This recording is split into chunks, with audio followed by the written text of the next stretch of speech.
I think that we're still at the very beginning of a decades-long trend toward increasingly evidence-based, data-intensive decision-making across really all aspects of life, including medical care, but through to education.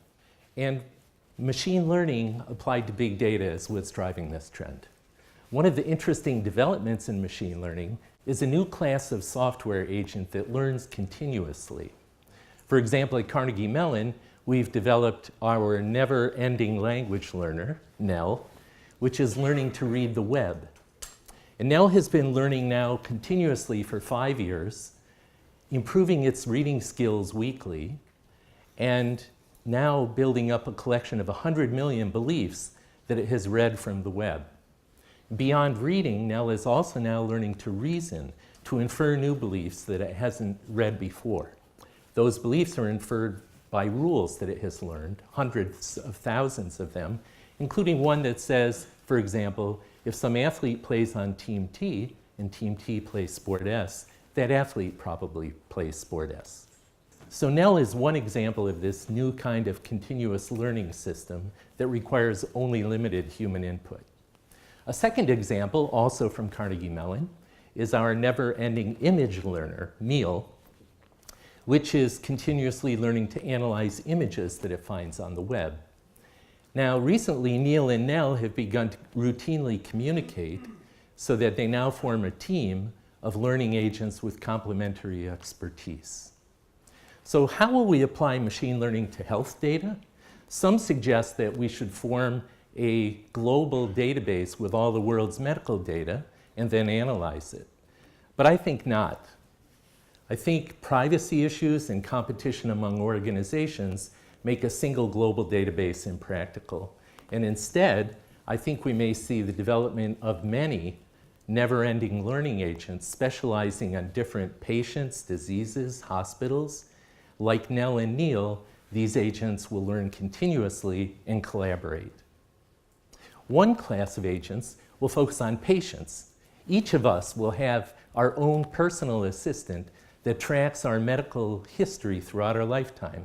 It'll know about the diseases we've had, our treatments, our genetic makeup, allergies, and it will use this data to act as a kind of patient representative, an advocate for us, providing our data to doctors when needed, but also sharing that data with personal agents of other people in order to find the most similar other patients and to use their medical history to suggest treatments for us.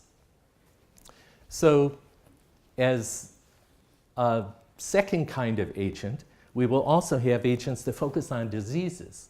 For example, if I come down with diabetes, my personal agent will contact the diabetes agent, providing my clinical details and asking for advice. The diabetes agent will then assist and gain some more training experience about its disease. A third class of agents will focus on individual hospital rooms.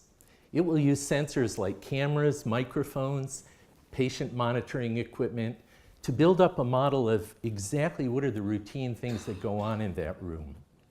Then it will use that model to monitor the room 24 hours a day, to assure that standard medical practices are being correctly followed, to sound an alarm if the patient is not responding as desired, to sound an alarm if a hospital orderly accidentally brings in the wrong medications.